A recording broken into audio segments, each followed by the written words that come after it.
There are more connections in your brain than there are electrical connections in the world.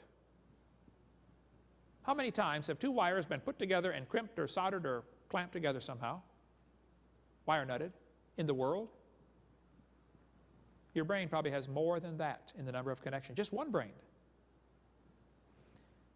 I asked a professor one time, I said, "Sir, do you believe your brain is nothing but 3 pounds of chemicals that got together by chance over billions of years?" He said, "Yes, I do." I said, "Then how can you trust your thoughts and the reasoning processes? Maybe you got a chemical in there backwards." He did, by the way. Anybody that believes they come from a rock has several of them in there backwards, in my opinion. Then they tell them, well, DNA proves evolution. Just about every debate I do, they'll say, DNA proves evolution. Oh, let's talk about this. This textbook says we have evidence from molecular biology, talking about the DNA, deoxyribonucleic acid.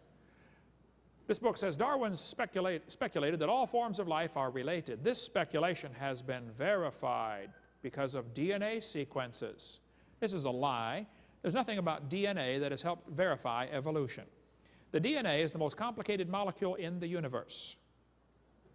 One DNA strand is about 6 or 7 feet long. Average person in this room has 50 trillion cells in their body. Each of those contains 46 DNA strands, except for the gametes, they got 23. If you took all the DNA out of your body, it would fill about 2 tablespoons. But if you unwound it and stretched it out, this really complex, tight molecule would stretch out, and you could tie them all together, and one person's DNA would stretch from Earth to the moon and back 5 million round trips out of 2 tablespoons. It's got the most complicated code ever in the history of the world. If you typed out the code found in your DNA, when you got done typing, you'd have enough books to fill Grand Canyon 40 times. Does anybody work with computers at all? Let me see you get 40 Grand Canyons full of books, condense it to software, CD-ROM, PK-zip, I don't care what you use, SciQuest. When you're all done, though, it has to fit into 2 tablespoons. My Heavenly Father did it. He's pretty smart, ain't he? David said, "I will praise thee, for I'm fearfully and wonderfully made." He didn't even have a microscope, and he could figure it out. You know, from conception to birth, the baby adds 15,000 cells per minute to its body, each one more complex than a space shuttle. How would you like to be in charge of supplying materials for a factory that's producing 15,000 space shuttles a minute? Some of you ladies are thinking, "I did, man, that's hard." Sometimes in the middle of the night, they want pickles down there for something. What do you want a pickle for? I don't know, but go get one. Must be building something that needs part of a pickle. Who knows, you know? You know, the probability of one DNA arranging itself by chance has been calculated to be 1 in 10 to the 119,000th power. That's a big number when you consider the entire visible universe is 10 to the 28th inches in diameter. Big number. DNA does not prove evolution.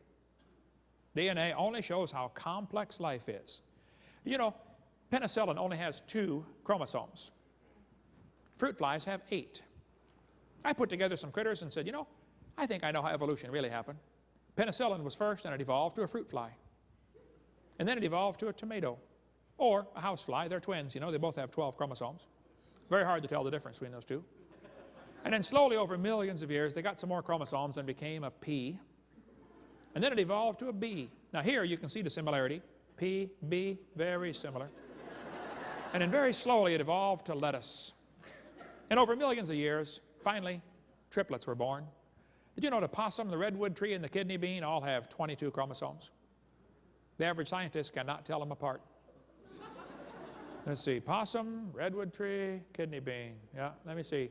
Tree, got it? Possum, oh, we got it, folks. There we go. And then slowly, over millions of years, we evolved to a human. Here we have 46. And if we can just get 2 more, we're going to be a tobacco plant. Sometimes I'll get on the elevator and I'll say, man, you're evolving. You're way ahead of me.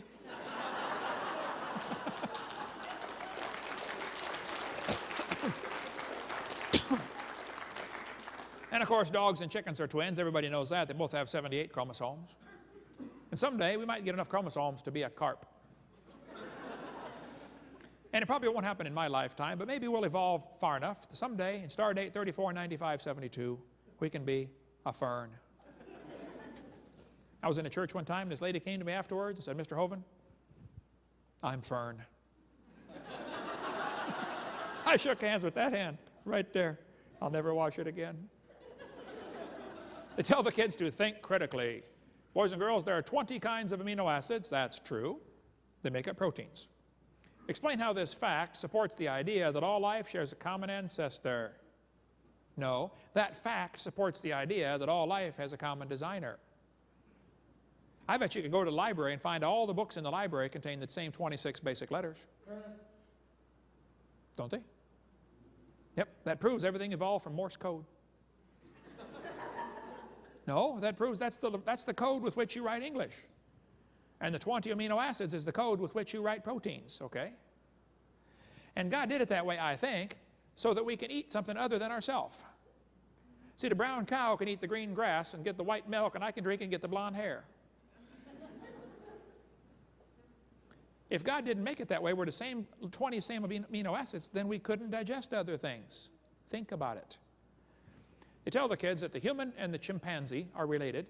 The human and the orangutan are 96% similar. That proves a common ancestor 15 million years ago. Well, this is baloney.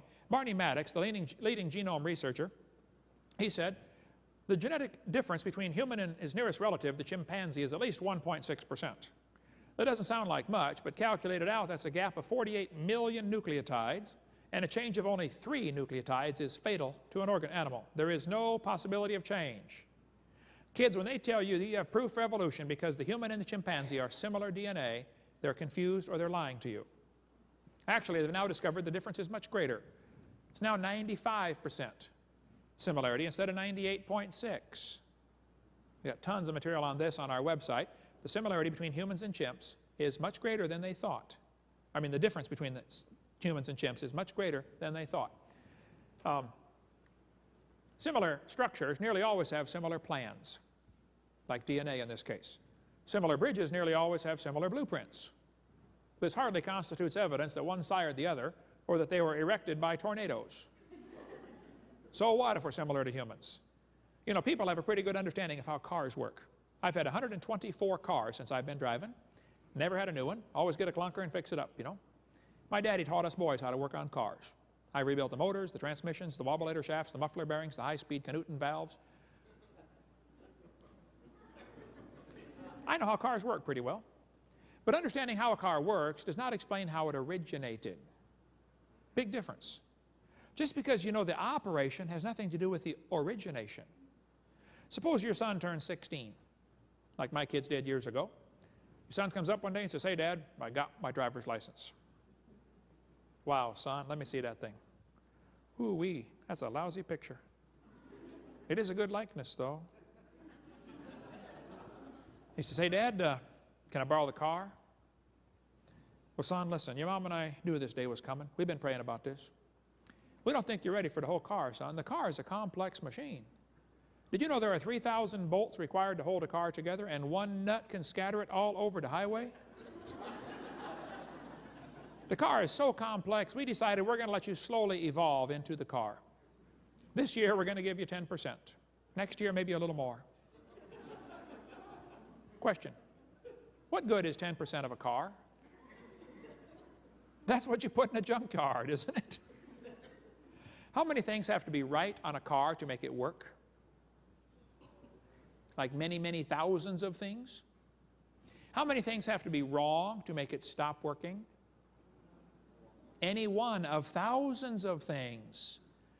Take a needle, stick it through 2 spark plug wires, trim it off, rough up the rubber. They'll never find that one. Pull the distributor cap, take a pencil, rub it around, put it back. That's a tough one to find. When somebody's getting married, pull out the coil wire, stick a doorbell wire in there, shove it back, take the doorbell wire through the firewall, and weave it through the fabric of the front seat. They're getting ready to go on their honeymoon, you know, hit that, bam, ooh, wow. Don't get me started. We can go for hours. I like working on cars. Folks, complex things require a designer. And yet they tell the kids that humans and chimpanzees are similar. There are thousands of differences. But even if there are some similarities, so what? If you think the percentage of similarity proves something, let me show you the research I've been doing. I've discovered that